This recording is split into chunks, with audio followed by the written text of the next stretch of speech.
Alhamdulillahi rabbil alamin. Wassalatu wassalamu ala asyrofil anbiya'i wal mursalin sayyidina Muhammad wa ala alihi washabihi ajma'in. Amma ba'du. Puji dan syukur mari kita panjatkan kehadirat Allah Subhanahu wa taala di mana yang melimpahkan nikmatnya kepada kita semua yang beriman sehat dan kesempatan sehingga alhamdulillah pada malam hari ini kita dapat memulai kajian kita setelah 1 bulan kita libur ya, karena puasa bulan Ramadan. Salawat dan salam semoga tetap tercurahkan pada junjungan alam Rasul kita Muhammad sallallahu alaihi wasallam. Mudah-mudahan nantinya kita mendapatkan syafaat beliau di akhir. Amin ya rabbal alamin. Al-Mukarram dan guru yang sama-sama kita hormati dan seluruh jamaah yang bersyukur pada Allah Subhanahu wa taala. Salah satu ciri orang yang sukses di bulan Ramadan adalah manakala setelah bulan Ramadan kondisinya lebih baik. Ya, jadi kalau sebagaimana yang diungkapkan dalam khutbah tadi, kalau pada bulan Ramadan dia sering mendengarkan pengajian, sering bersedekah, setelah bulan Ramadan kemudian dia rajin bersedekah dan rajin mendengarkan pengajian, maka itu adalah salah satu indikator ya bahwa apa yang kita lakukan di bulan Ramadan itu diterima di sisi Allah Subhanahu wa taala. Oleh sebab itu, untuk barokahnya kegiatan kita pada malam hari ini, mari kita awali dengan sama-sama membaca umul kitab Al-Fatihah.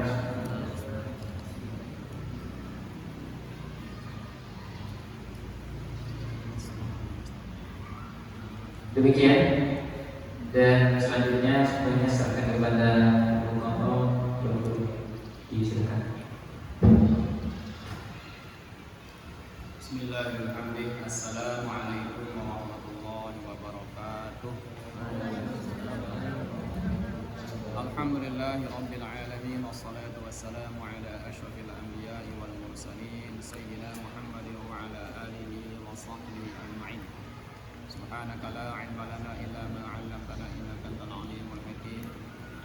Allahumma inna nastaghfiruka ma 'allamtana wa dhakkirna idza nasina wa taqabbal ilaina innaka antal ilaik.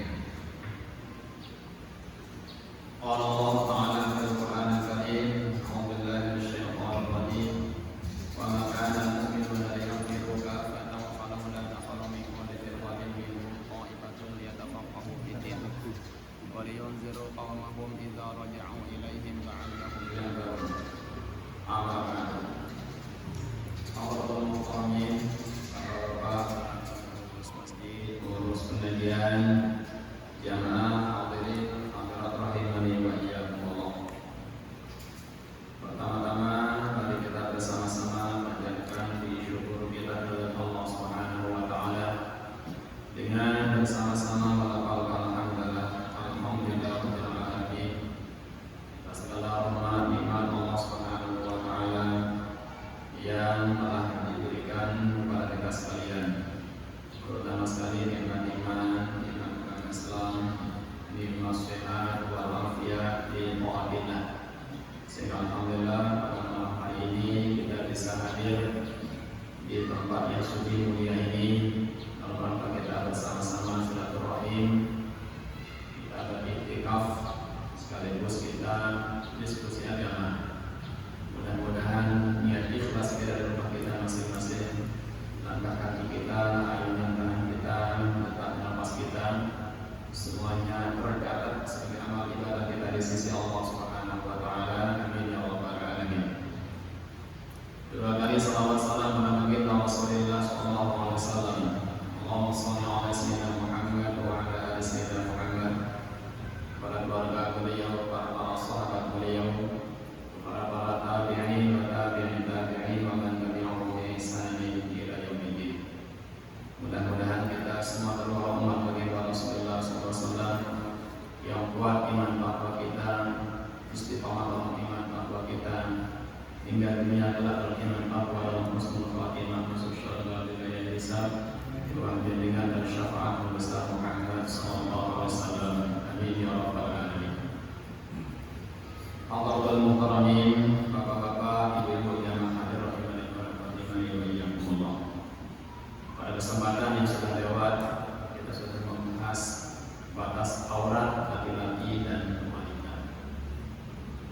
dalam sholat maupun di luar sholat.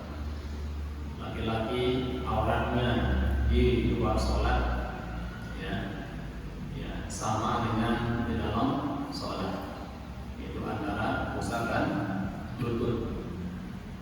Adapun baju songkok itu bukan pakaian yang wajib, ya, tapi itu adalah bagian dari adab kita menghadap Allah Subhanahu wa Ta'ala. Kemudian perempuan ya, auratnya di luar sholat maupun dalam sholat ya sama, seluruh tubuhnya harus ditutup kecuali ya wajah dan telapak tangan. Wajah ya dalam sholat makruh ditutup, yang makruh tidak bercadar ya dalam sholat. Sholatnya akan sah dengan makruh ya. Kemudian telapak tangan serta punggungnya masih boleh kelihatan ya. Nah, itu para wanita. Adapun para budak, sekarang sudah ada budak dan tetap dibahas masalah batas aurat budak dalam ilmu fikih. Ya, budak wanita batas auratnya di luar sholat adalah sama dengan laki-laki. Ya, boleh dibuka bagian dadanya, itu budak di luar sholat, karena mereka dianggap sebagai hewan ternak. Ya, nah, dibeli kalau tubuhnya bagus, ya dibeli oleh si tuan. Kalau tubuhnya payah-payah, ya tidak dibeli. Ya, karena mereka diperjualbelikan sama dengan kawan ternak. Pada masa selanjutnya kita akan bahas dalam pertemuan ini masalah arkan sholat. Rukun sholat sab'a asyar, ada 17. Kalau dihitung dengan tumaninahnya, tapi kalau tidak dihitung dengan tumaninahnya, itu rukunnya hanya 13. Yang pertama adalah an-niyatu, niat sholat. Yang kedua takbiratul ihram. Yang ketiga adalah berdiri bagi orang yang mampu dalam sholat wajib. Di sini pertanyaan anak-anak kita yang di sekolah ya, seringkali mengapa berdiri di posisi rukun yang 3? Padahal dalam pelaksanaannya dia adalah yang pertama dikerjakan, berdiri dulu, berniat terus takbir. Kenapa dalam kitab tidak berdiri dulu yang disebut? Nah, para ulama kita menjelaskan berdiri itu diposisikan pada urutan ketiga karena berdiri hanya jadi rukun dalam sholat wajib. Ya. Sedangkan dalam sholat sunnah berdiri bukan rukun. Meskipun kita sehat, kita olahragawan misalnya binaragawan, ya, lalu duduk sholat sunnah itu sah sholatnya. Ya. Sholat sunnah. Sedangkan sholat wajib kalau kita masih mampu berdiri maka tidak sah kita sholat sambil duduk. Itu jawabannya kata guru kita itu. Kalau misalnya seseorang pusing misalnya pada rakaat pertama tidak mampu berdiri, rakaat kedua hilang pusingnya, segar, tidak boleh dia langsungkan sholat duduknya pada rakaat kedua. Wajib dia berdiri. Rakaat kedua berhenti pusing, rakaat ketiga pusing lagi, boleh duduk pada rakaat yang ketiga. Itu dalam sholat wajib. Ya. Sedangkan sholat sunnah boleh dikerjakan sambil duduk, tidur, atau mungkin berbaring, ya, meskipun kita dalam keadaan sehat. Ya. Lalu sepala lagi, sepala sedih Gusti Rama. Kemudian yang keempat rukun salat adalah qiraatul Fatihah, membaca Fatihah. Nah, di kitab-kitab fikih Syafi'i, Fatihah harus dibaca sempurna dari basmalah sampai wal-dhalin. Sedangkan amin bukan Fatihah. Maka dalam kita baca Fatihah tidak benar, tidak pas kalau kita menyambung wal-dhalin dengan amin, harus berjeda.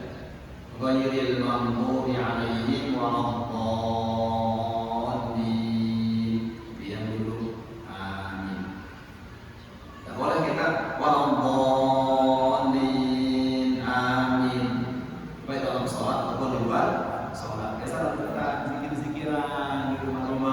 nggih.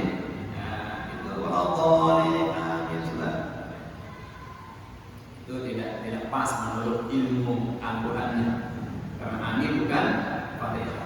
Mengapa Anda dijelaskan oleh ulama kita? Kalau kita sambung dengan amin, seolah-olah amin bagian dari Fatihah. Ya. Jadi ada jedanya. Bila bisa kita jelaskan dengan nafas, putuskan nafas, atau kita mengucapkan Rabbighfirli, amin. Ya. Kemudian imam yang lain selain Syafi'i, ya, tidak mesti Fatihah dibaca semuanya, boleh dibaca sebagian. Termasuk Imam Abu Hanifah boleh dibaca sebagian. Kalau mungkin penunggu pernah melihat video sholat tarawih 20 rakaat 7 menit, itu tidak baca semua Fatihah. Ya, hanya mengambil ujungnya saja. Senang Allah, ujungnya saja.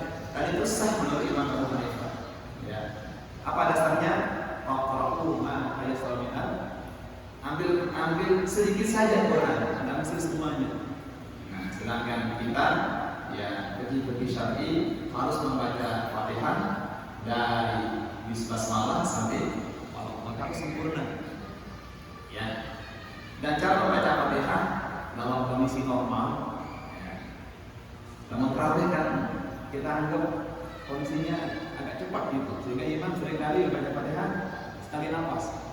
Ya. Nah, termasuk dulu kami dulu di mana sekali nafas saja. Karena kalau diputus-putus Fatihahnya sedikit, jemaah. Ya. Nah, kalau Fatihahnya kita favorit di imam itu. Ya. Nah, jadi baca biarkan dulu tuh bicara bagian ya. Nah, baca semuanya. Adapun masalah ayat, boleh kita berayat sholat dengan basmalah saja, atau mungkin tadi jelas kita potong-potong. Rekat pertama, Allahu Ahad, Allahu Akbar. Rekat kedua, Allahu Samad, Allahu Akbar. Rekat ketiga, boleh kita potong-potong. Persis kayak kita di sini sudah kan? Ya, di sini banyak agak panjang, sama dengan ya dengan jurus. Ya. Tapi kalau misalnya dalam kondisi kita sangat kecapean, ketimbang dengan tarawih, ya berayat dengan basmalah saja boleh. Atau mungkin ayat mustabihat berapa nih? Alif Lam Mim, Allahu Akbar. Yasin, Allahu Akbar. Kaf ha ya Ain, Allahu Akbar. Kemudian beruntun, Nun. Boleh. Begitulah cara pertama kita menjelaskan betapa sunnahnya berayat dalam sholat. Ya. Kita sering mempraktikkan pada sholat wajib kita berayat. Sholat sunnah Fatihah saja rukuk. Ya, para pas itu. Ya. Harus kita berayat sekarang berayat wajib apa? Basmalah. Ya. Nah, kemudian Fatihah itu ayatnya berapa? 7. Bismillahirrahmanirrahim. Alhamdulillahirabbil alamin. Arrahmanirrahim. Maliki yaumiddin. Iyyaka na'budu wa iyyaka nasta'in. Ihdinas siratal mustaqim. Siratal ladzina an'amta 'alaihim ghairil maghdubi 'alaihim waladdallin. Imam Masjidil Haram biasanya kecil suaranya membaca basmalah. Ya. Tapi nanti dipecah di ujungnya. Siratal ladzina an'amta 'alaihim. Nah, dipecah itu. Ghairil maghdubi 'alaihim waladdallin. Tetap jadi 7. Basmalahnya tidak dimasukkan. Ya. Kalau bagi kita dimasukkan basmalah, nanti di ayat terakhir kita langsung tidak berhenti di alaihim.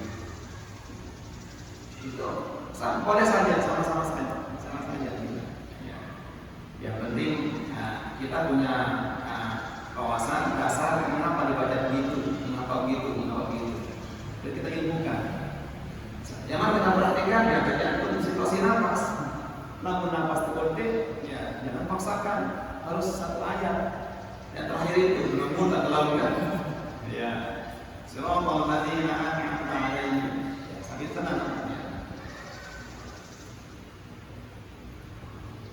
Kemudian selanjutnya as-sabi'u al ini adalah rukun yang membedakan antara sholat umat Muhammad dengan umat sebelum Nabi Muhammad Sallallahu Alaihi Wasallam. Dulu Nabi sholat hanya 2 rakaat tanpa rukun, berdiri langsung sujud. Nah, kita umat akhir zaman ada rukunnya. Makanya para ikhwan sekalian, jangan sampai kita tidak menyempurnakan rukun waktu kita sholat. Hadisnya jelas, barang siapa yang tidak menyempurnakan rukunnya, maka dia akan didoakan oleh sholat itu. Semoga Allah menyempitkan hidupmu. Lalu sholat itu dilipat oleh malaikat seperti melipat kain yang lusuh, lalu dilemparkan ke wajah orang yang sholat tanpa menyembur lalu. Apa kata sholat itu? Nah, apa kata malaikat? Nih sembahyang, saya tidak kudus dengan cara seperti ini. Ayo. Jadi dilemparkan ke wajah orang yang sholat seperti dilemparkannya kain yang lusuh. Ya, kalau kita tidak menyempurnakan rukun kita.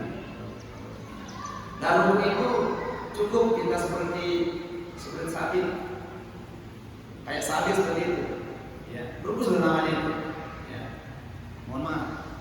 Seperti lampu ini. Ini rukun sudah namanya ini. Ya, yang penting kepala menunduk, sudah rukun namanya. Tapi tidak sempurna. Ya, yang sempurna adalah yang sampai itu rukun yang sempurna. Atau mungkin ada orang yang makanya tidak sempurna rukunnya, tapi itulah batas kemampuannya. Ya, meskipun hanya begitu caranya, tapi itu batas kemampuannya. Jangan dipaksakan. Mau menambah dua kan? Gitu. Ya. Atau misalnya ada jamaah kita yang sudah uzur, ya sudah bongkok, setiap takbir kayak orang rukun. Jangan kita bilang bahwa tidak, jadi saat sembahyang di sini. Di meruku hebat, ruku. Itulah keadaannya dia. Bagaimana caranya untuk membedakan berdiri dengan ruku? Cukup kita berlepas tangan ke bawah. Ya, ketika dia begitu berdiri, rukunya itu saja. Nah, itulah yang membedakan dia sedang berdiri, atau sedang ruku. Kalau posisinya seperti itu, dan tidak boleh kita pasang. Ya, kecuali ada relawan misalnya, ada cucunya, begitu dia mau berdiri dikurang oleh cucunya, berukuk lepas, berdiri itu boleh. Ya, seandainya ada keluarga yang mau berkorban untuk demi sempurnanya gerakan sholat keluarganya, itu boleh. Ya. Kemudian al-tumanina, tumanina dalam rukuk. Sekurang-kurang tumanina adalah bacaan subhanallah. Ya. Tapi kita ditentukan oleh Rasulullah bahwa bacaan yang kita baca adalah subhanarabbiyal azim wa bihamdihi. Sebelum turun ayat yang mengatakan fasabbih bismi rabbikal azim, maka bacaan rukuk tidak ada. Ya. Hanya rukuk saja. Lalu turun ayat fasabbih bismi rabbikal azim, ya maka Rasulullah mengatakan faqra'uhu fi sholatikum. Bacalah dia dalam sholat, dalam rukuk. Lalu melalui redaksi yang mengatakan subhanarabbiyal azim wa bihamdihi. Kemudian bacaan sujud gurunya tidak ada. Lalu turun ayat yang mengatakan sabbihisma rabbikal a'la. Ya, faqra'uhu fi sujud. Bacalah itu dalam sujud kalian. Maka redaksinya berbunyi subhanarabbiyal a'la wa bihamdihi. Itu asbabul nurul dari bacaan. Ya. Kemudian selanjutnya as-sabu al-i'tidal. I'tidal ini artinya kembali ke posisi awal. Ya. Dan tidak bergerak. Jangan i'tidal tapi bergerak. Mohon maaf.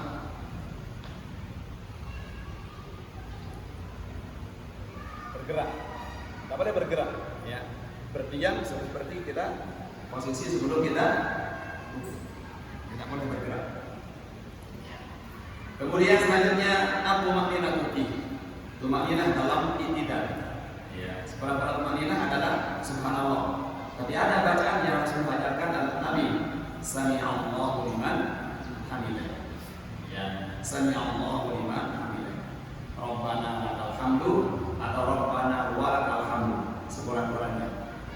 Kalau kita mau sempurnakan milkus samawati wa milkul ardi wa milku ma syi'ta min syai'in atau bil as-samawati wa mil al-ardi wa mil ma syi'ta min syai'in.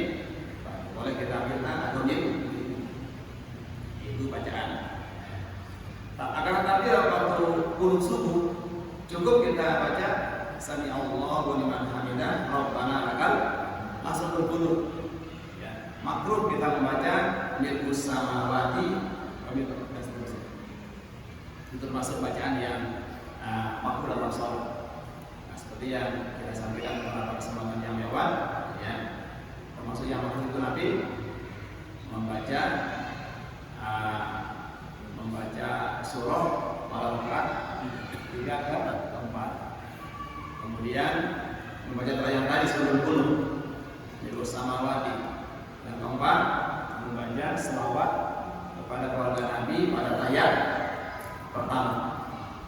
Makruh kita mengatakan wa ala ali sayyidina Muhammad. Kita baca saja apa? Allahumma shalli ala sayyidina Muhammad. Seandainya imam masih belum bangkit sementara kita sudah habis bacaan ayat awal kita, lanjutkan dengan bacaan tasbih, bukan membaca selawat pada keluarga Nabi. Yang keempat yang kedua membaca wa barakatuh ketika salam. Cukup sampai assalamualaikum warahmatullahi. Assalamualaikum warahmatullahi. Tidak usah kita mengatakan wa barakatuh. Jadi pada sholat jenazah, sholat jenazah itu pun sebagian cukup mengatakan assalamualaikum warahmatullahi saja. Sebagian mengatakan sampai wa barakatuh. Nah, begitu telitinya para ulama kita menjelaskan kaifiat sholat. Agar apa? Agar sempurna, ya, sholat kita. Mungkin sesempurna-sempurna kita tidak bisa kita sesempurna sholat Rasulullah SAW. Akan tetapi kita mohon kepada Allah agar sholat kita seperti sholat Rasulullah SAW. Itu sebabnya kita dihadirkan dengan selawat pada tasyahud ini. Ya, Allahumma shalli ala sayyidina Muhammad wa ala ali sayyidina Muhammad. Kita mohon kepada Allah agar sholat yang kita kerjakan mirip-mirip sama fadilah keutamaannya dengan sholat Rasulullah SAW atas izin Allah Subhanahu wa Ta'ala. Kalau secara lahiriah tidak mungkin akan sama. Rasulullah sering kali juz-juz dibaca dalam satu rakaat. Ya, kalau kita sampai sini bisa sedikit kita dimengerti ya. Tapi kita memohon kepada Allah agar sholat kita dirahmati dengan berkat kita baca selawat kepada Rasulullah SAW. Kemudian at-tasmi'u as-sujud marratain. Ya, sujud 2 kali. Ya, cara sujud sudah jelas dicontohkan oleh para ulama kita. Ya, sujud kalau kita dalam keadaan sehat, ya, meletakkan lutut dulu, telapak tangan baru kening. Tapi kalau terasa berat seperti itu, boleh kita melepas tangan dulu, baru lutut, kemudian kening. Boleh. Ya. Nah, kalau masih sehat harus asal rutin ya. Jujur sih, jujur. Jujur masih sehat. Seringan. Nah, namun kurang sehat ya, boleh. Telapak tangan duluan, baru lutut, kemudian kening. Nah, kemudian dalam sujud ini, sujud yang paling sempurna adalah supaya ujung hidung kita menyentuh di tempat sujud. Ya. Memang sah kita sujud dengan tanpa menyentuhkan ujung hidung. Ya. Tapi yang paling sempurna adalah jadi meletakkan kening bersamaan dengan ujung hidung. Atau kening dulu sedikit baru ujung hidung. Dengan ditekan hidung ini, kayak apa kan? Ukuran sujud itu adalah seandainya kita meletakkan kening pada tempat yang empuk, maka dia akan tertindih, nampak tertindih. Ya. Bukan sengaja ditindih supaya bukan gitu ya. Jadi posisi berat tubuh kita bertumpu pada sujud. Artinya tidak pas kita sujud dengan posisi yang sangat pendek. Misalnya seperti ini. Tidak sah. Ya. Kecuali mungkin tempat yang sangat sempit, ya alat melihat. Tapi selama tempat itu masih luas, memungkinkan kita membentangkan tubuh kita, kita harus membentangkan tubuh dengan posisi tegangan berat tubuh berada di kening. Ya. Kan ada sebagian teman kita lihat sujud itu dari angin. Ya. Dan makruh kita menempelkan siku waktu sujud. Ya. Itu namanya duduk. Mohon maaf, duduk anjing. Ya, kalau kita sujud kita menempelkan makruhnya. Ya. Jangan menempelkan siku waktu kita harus kita angkat.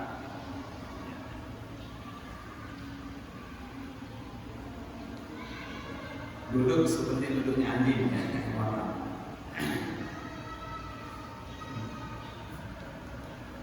Kemudian selanjutnya as-salis asyara at-tasyahhudul akhir. Tahiyat akhir itu rukun. Sedangkan tahiyat awal itu sunnah. Seandainya ada orang yang telah terlanjur bangkit dan lupa tasyahhud awal, maka perlu dia turun untuk tasyahhud awal. Ya.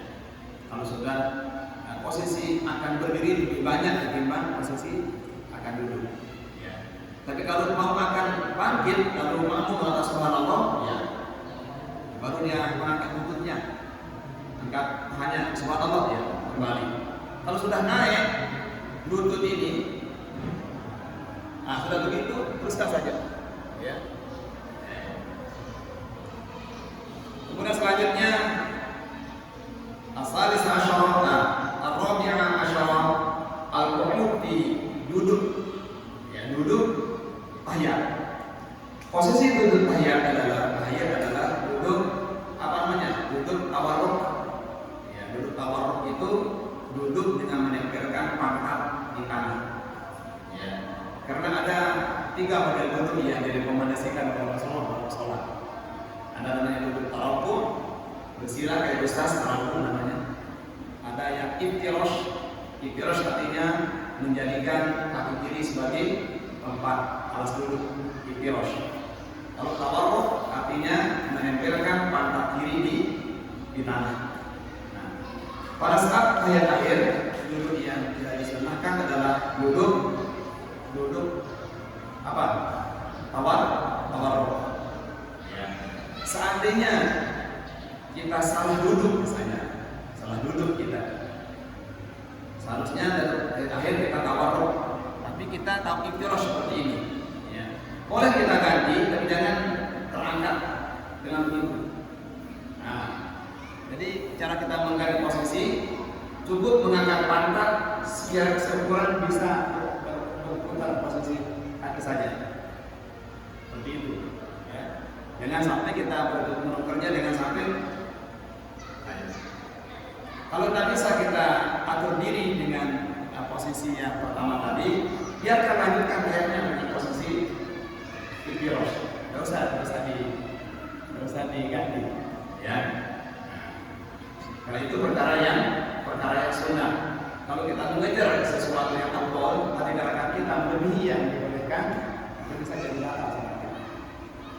Yang dibolehkan adalah mengangkat sedikit, seperti itu. Yang tidak dibolehkan, karena menambah gerakan besar, gerakan besar. Kemudian selanjutnya ar-rabi' asyara al-qu'ud duduk. Artinya tidak boleh kita baca tasyahud sebelum posisi duduk kita benar. Dengan baru saja dia at-tahiyyat. Jadi duduk tenang, baru baca at-tahiyyat. Benar-benar posisi duduk tenang baru boleh baca at-tahiyyatul seterusnya. Al-khamis asyara as-salatu ala Nabi sallallahu alaihi wasallam. membaca selawat kepada Nabi SAW ya, pada akhir itu. As-sadis asyara as-salam, ucapan as-salam. Ucapan salam yang benar yang harus nampak hamzahnya. Assalamualaikum warahmatullahi. Assalamualaikum warahmatullahi. Tidak boleh kita mengatakan Assalamualaikum, Assalamualaikum. Salat kita tidak sah kalau menghilangkan huruf hamzah pada Assalamualaikum. Dan ya, kaifiyat kita salam ya cukup pipi saja yang berputar, kepala berputar, jangan berputar ini, tidak boleh. Ya. Assalamualaikum warahmatullahi. Assalamualaikum. Tidak boleh. Tidak boleh. Bisa membatalkan sholat itu karena gerakan besar. Ya. Nah, jadi anak-anak kita di sekolah sering tertular seperti itu. Ya.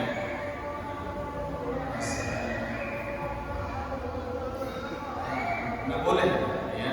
Bisa membatalkan sholat karena ada gerakan besar. Yang benar, Assalamualaikum warahmatullahi. Assalamualaikum. Adapun bacaan yang kita baca waktu salam ke kiri kanan itu tidak ditentukan, ya. Tapi kita diajarkan oleh guru-guru kita di SD, saudara ya, seperti itu. Apa bacaannya? Assalamualaikum warahmatullahi wabarakatuh. Assalamualaikum warahmatullahi wabarakatuh. Assalamualaikum warahmatullahi wabarakatuh.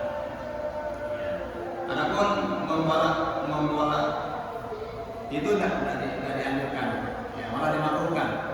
Assalamualaikum warahmatullahi wabarakatuh. Ya, tidak ada itu, ya. Tidak disunahkan, ya. Malah termasuk makruh atau sholat, termasuk hal-hal yang dimakruhkan dalam sholat. Kemudian yang terakhir, as-sami asyara at-tartib, harus tertib cara kita mengerjakan sholat. Tidak boleh sujud duluan baru rukuk, tidak boleh. Ya. Nah itu kaifiyat pelaksanaan sholat. Mohon maaf mungkin ini sudah biasa kita dengar, tapi ini harus kita baca karena bagian dari bab yang akan kita lalui. Ya, silakan mungkin ada pertanyaan. Silakan ada hal yang mau ditanyakan.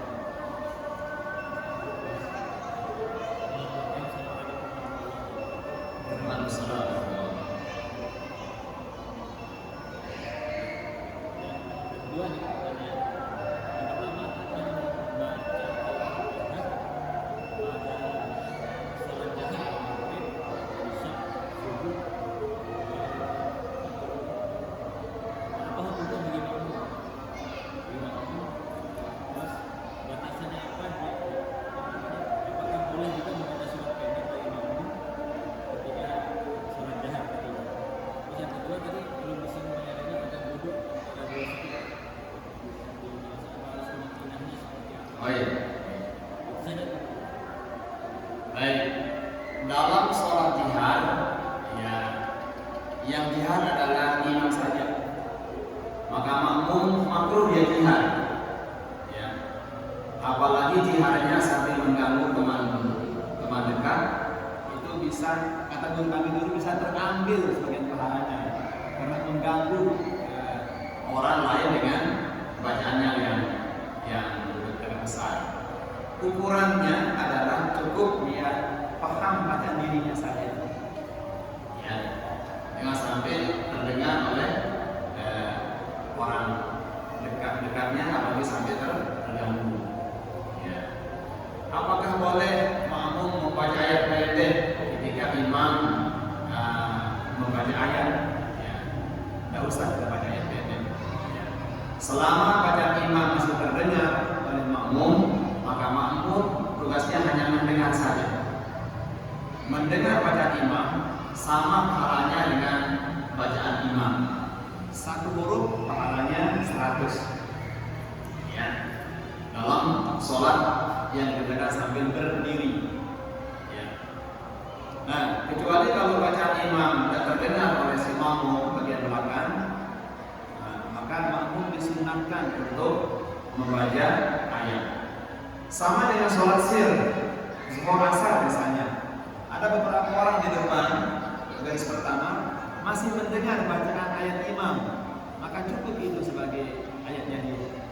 Tapi kalau sudah tempatnya agak jauh dari saf, tidak terdengar, maka disunatkan dia membaca surah atau ayat. Dan kalau dia dengar bacaan imam, ya cukup itu sebagai bacaan ayatnya dia. Sama pahalanya. Oke. Nah, sama dengan kalau kita acara zikiran misalnya, ya tidak mengeluarkan pengeras suara, yang tidak ada di duga macam-macam, maka yang tidak mendengar bacaan pemimpin harus memimpin dirinya di sana. Jangan kita mengaminkan kepada kita tidak dengar. Amin, amin. Begitu orang sana begitu kan tanya, ikut juga begitu kan tanya. Padahal biasa itu pertanda kalau begitu besar. Ini betul-betul apa dia? Itu. Ya, jadi kita tidak diperbolehkan mengaminkan kepada kita tidak dengar. Ya, maka kita doa sendiri. Ya, mungkin membuat kelompok lain atau membaca doa masing-masing tergantung hajat yang punya hajat. Kalau hajatnya untuk keselamatan, ya doakan keselamatan untuk yang punya hajat. Doa sendiri-sendiri. Jangan mengaminkan doa yang kita tidak dengar. Sama kayak tadi itu dalam sholat. Oke. Nah kemudian kita kompak mungkin itu antara dua sujud. Ya, ya. Itu bagian dari rukun yang ke-11 itu. Ya. Yang kita baca adalah sekurang-kurangnya Rabbi firli, sekurang-kurangnya. Yang lengkapnya Rabbi firli, warhamni, wajburni, warfa'ni, warzuqni, wahdini, wa'afini, wa'afani. Kalau di kampung-kampung malam penjemaah tarawih paling hanya 3 kita baca. Rabbi firli, warhamni, wajburni, wa'afani. Kalau kita baca sampai akhir, kalau tempat yang terpelajar kayak di kota-kota ini bisa kita baca sempurna. Ya. Makanya banyak bacaan yang terpotong karena meraih itu. Ya, karena meraih kebutuhan jamaah. Ya, dan meraih orang yang menyebabkan kita tidak sempurna bacaan dimaafkan. Ya, karena meraih orang, ya, baca kita tidak sempurna sudah dimaafkan. Sama seperti bacaan ruku, sujud itu Rasulullah sholat paling cepat itu baca 3 kali baca sebelum ruku sujud. Paling cepat itu. Kalau kita paling lambat. Nah, sehingga lamun dari orang di gubuk di kampung-kampung orang sekali kita baca tasbih ruku itu pun sudah. Ya. Nah, jadi banyak yang terpotong karena meraih kebutuhan jamaah.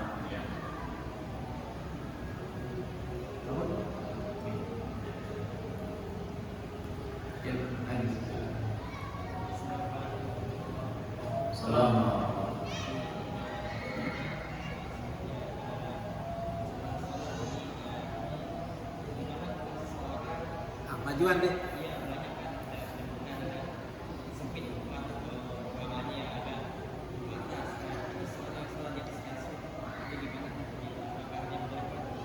Ya. Apakah boleh sholat di atas kasur? Boleh kalau kasurnya bersih. Atau kasurnya tidak bersih, boleh juga harus ada sejadah. Kasur yang pernah kena najis boleh dipakai sholat tapi dilapis di atasnya dengan sajadah. Boleh. Karena yang terhitung yang harus suci itu adalah pakaian yang melekat di tubuh waktu sholat. Ya, bagian atas sajadah itu kan suci, bawahnya yang kotor. Ya. Boleh.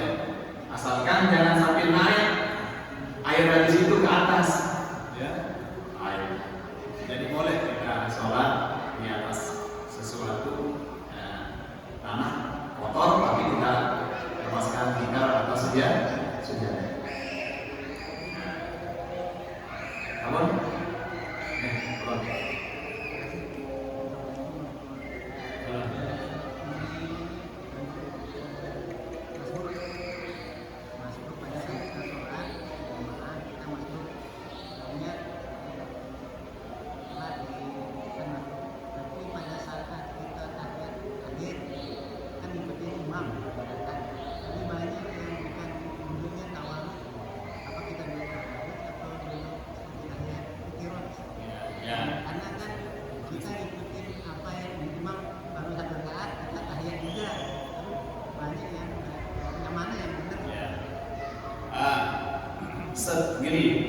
faedahnya setiap duduk yang diakhiri dengan salam harus tawarruk. Harus tawarruk. Mafhum mukhalafahnya, kalau kita nggak salam, kita akan bangkit lagi harus iftirosh. Ya. Apa kita nggak sama dengan imam?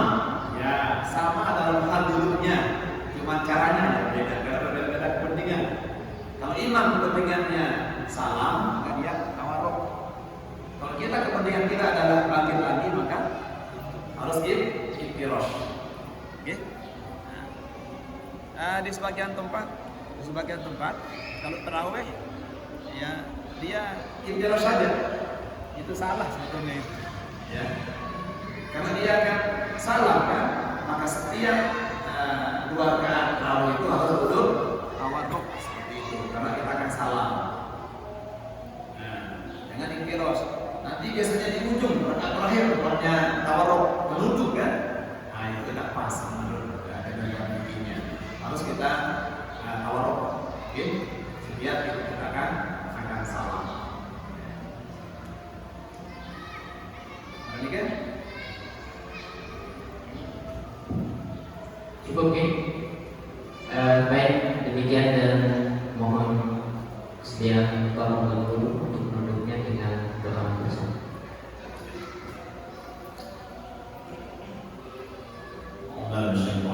Bismillahirrahmanirrahim.